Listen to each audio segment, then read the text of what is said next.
Good morning बच्चों। आज आपकी साइंस की वर्कशीट 1 है जो हम एक्सप्लेन करेंगे। ठीक है, आफ्टर समर ब्रेक ये आपकी पहली साइंस की वर्कशीट आई है 5 जुलाई को। तो इसमें सबसे पहली चीज़ आपको ना पौधों के बारे में बताई हुई है, बहुत बेसिक चीज़ें हैं, नॉर्मल हैं। तो सबसे पहला क्या बताया है आपको, पादप का प्रकाश संश्लेषण, है ना, या प्रकाश संश्लेषण वो किस तरीके से करता है। तो सबसे पहली चीज़ उसके लिए हमें ये पता होना चाहिए कि पौधे के भाग कौन कौन से होते हैं। तो पादप के विभिन्न भाग होते हैं। वो भाग जो मिट्टी के ऊपर होता है उसे हम कहते हैं शूट सिस्टम। यानी कि अगर हम एक प्लांट ड्रॉ करें, ये जमीन है, इससे नीचे ये रूट्स हो गई, ठीक है, यहाँ से ये स्टेम निकली, यहाँ से ये लीव्स हो जाएंगी, पत्तियां, तना और पत्तियां हो गई, ये इसका फूल है, कली भी हो सकती है और फल भी हो सकते हैं। ठीक है, तो जमीन से नीचे का जो ये हिस्सा है ये है आपका रूट सिस्टम। और उसके बाद जो ये ऊपर वाला हिस्सा है जिसमें आपको क्या दिख रही है, शाखाएं दिख रही हैं, तना दिख रहा है, पत्तियां हैं, कली है, फूल है, ये सब आपका होता है शूट सिस्टम। ठीक है, तो क्या क्या है, तना, शाखाएं, पत्तियां, पुष्प और कली आदि सम्मिलित होते हैं।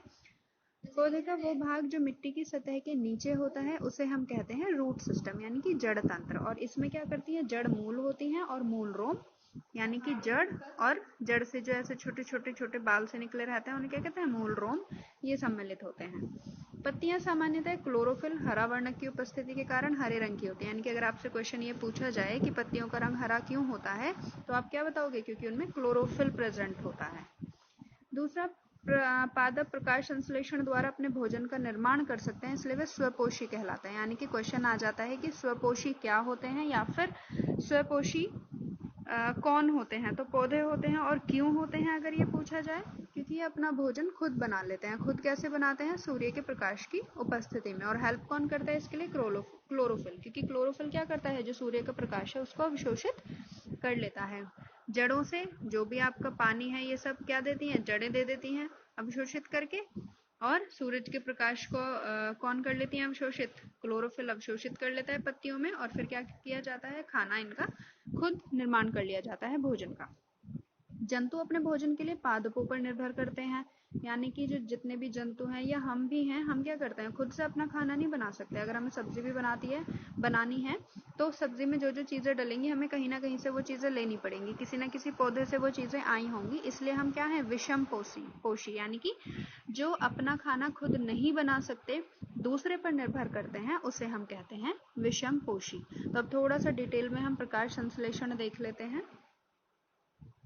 ये देखो, प्रकाश संश्लेषण क्या होता है, इसके दौरान पत्ती की क्लोरोफिल युक्त कोशिकाएं, यानी कि पत्ती में क्या है, क्लोरोफिल है, तो वो कोशिकाएं क्या करेंगी, सूर्य के प्रकाश की उपस्थिति में वायु से क्या कर लेंगी, कार्बन डाइऑक्साइड, यानी कि ये CO2 है, एनवायरमेंट में हम सांस ले रहे हैं, तो हम क्या कर रहे हैं, ऑक्सीजन अंदर ले रहे हैं और कार्बन डाइऑक्साइड बाहर छोड़ रहे हैं। तो ये जो कार्बन डाइऑक्साइड छोड़ी जाती है ये पत्तियां अवशोषित कर लेती हैं, और अवशोषित करने के बाद क्या करेंगी, सूर्य का प्रकाश यहाँ से ले लिया, इसको फिर ये अपना भोजन तैयार करेंगी, और इस तैयार भोजन के दौरान क्या होता है, ऑक्सीजन बनती है, और ऑक्सीजन को ये क्या करेंगी, बाहर वातावरण में छोड़ देंगी। ठीक है, तो ये क्या करती है, वायु से कार्बन डाइऑक्साइड और भूमि से जल ग्रहण करके कार्बोहाइड्रेट की ग्लूकोज के रूप में अपना खाना बनाएंगे और ऑक्सीजन का निर्माण करती हैं। और इसी प्रक्रम को इस प्रकार हम कर सकते हैं, कार्बन डाइऑक्साइड लिया एनवायरमेंट से, जल लिया, किसने हेल्प की जल लेने में, रूट्स ने, जड़ों ने, सूर्य के प्रकाश को क्लोरोफिल ने अवशोषित कर लिया, तो कार्बोहाइड्रेट के रूप में अपना खाना बना लिया और ऑक्सीजन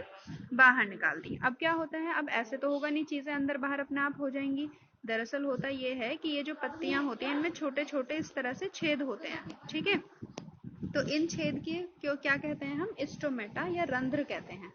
ये क्या होता है, पत्ती में उपस्थित होते हैं छोटे छोटे छिद्र, जो कि क्या करते हैं, गैसों का आदान प्रदान, यानी कि इन्हीं छेद से क्या होगा, CO2 बाहर निकल जाएगी, कार्बन डाइऑक्साइड अंदर ले ली जाएगी, और जो ऑक्सीजन है उसको बाहर वातावरण में छोड़ दिया जाएगा। ठीक है, एनवायरमेंट में।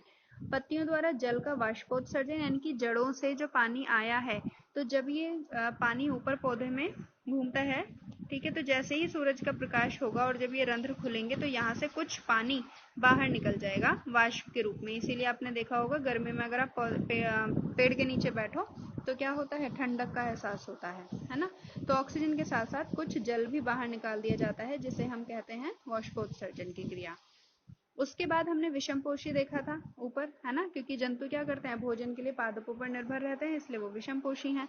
ऐसे ही एक और जीव होते हैं जिन्हें हम कहते हैं कवक, और ये कवक क्या करते हैं, ये अपना पोषण किसी मृत या विघटित जैविक पदार्थ से प्राप्त करते हैं। जैसा आपने देखा होगा, ब्रेड आप थोड़े दिन के लिए रख दो, जैसे ही वो सड़ना गलना शुरू होगी उस पर व्हाइट फफूंद जैसी लग जाएगी, सफेद रंग की, तो ये फफूंदी क्या है, वो कवक है। उस वो छोटे छोटे छोटे बहुत छोटे छोटे पौधे होते हैं जो एक साथ मिलकर वहां पर उग जाएंगे। हमें ऐसा लगेगा कि बस एक लेयर सी बन गई है सफेद रंग की, असलियत में वो बहुत सारे छोटे छोटे पौधे होते हैं।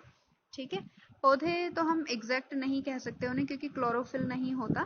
ठीक है, इसमें क्या होता है, जैविक पदार्थ से ये अपना ऐसे जैविक जो सड़े गली चीजें होती हैं उन पर उग करके अपना भोजन लेते हैं, और इन्हें हम क्या कहते हैं, मृत जीवी कहते हैं। ठीक है, तो अब आपके जो क्वेश्चंस हैं उन्हें देखेंगे हम, क्या क्या हैं क्वेश्चंस।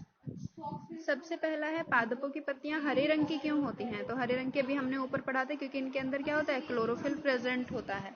ठीक है, दूसरा है इसके बाद कि स्वपोषी, विषमपोषी और मृतजीवी किन्हें कहते हैं, तो स्वपोषी जो अपना भोजन स्वयं बना ले, विषमपोषी जो दूसरे पर निर्भर करें, और मृतजीवी जो क्या करें, मृत और विघटित पदार्थ से अपना भोजन लें। ठीक है, तो स्वपोषी में आप पौधे लिख सकते हो अगर उदाहरण पूछा है, विषमपोषी में जंतु या फिर हम हैं। ठीक है, और मृतजीवी में कवक है। जंतु प्रकाश संश्लेषण क्यों नहीं कर सकते, देखो प्रकाश संश्लेषण नाम से ही पता चल रहा है कि प्रकाश की उपस्थिति होगी, लेकिन प्रकाश तो हम एब्जॉर्ब ही नहीं कर सकते क्योंकि हमारे पास क्लोरोफिल नहीं है। ठीक है, तो हम इसको अवशोषित कर ही नहीं सकते, तो इसलिए जंतु प्रकाश संश्लेषण नहीं कर सकते क्योंकि उनके पास क्लोरोफिल नहीं होगा। अब है, प्रकाश संश्लेषण किसे कहते हैं, चित्र द्वारा स्पष्ट कीजिए, तो ये बहुत डिटेल में आपको ऊपर बताया भी था इसमें, ये देखो यहाँ पर। ठीक है, तो आप इसको यहाँ से एक्सप्लेन कर सकते हो। ठीक है, तो आप ये वर्कशीट अपनी कॉपी में करेंगे अच्छे से, और ये सारे क्वेश्चंस को अच्छे से रिवाइज करेंगे। ठीक है,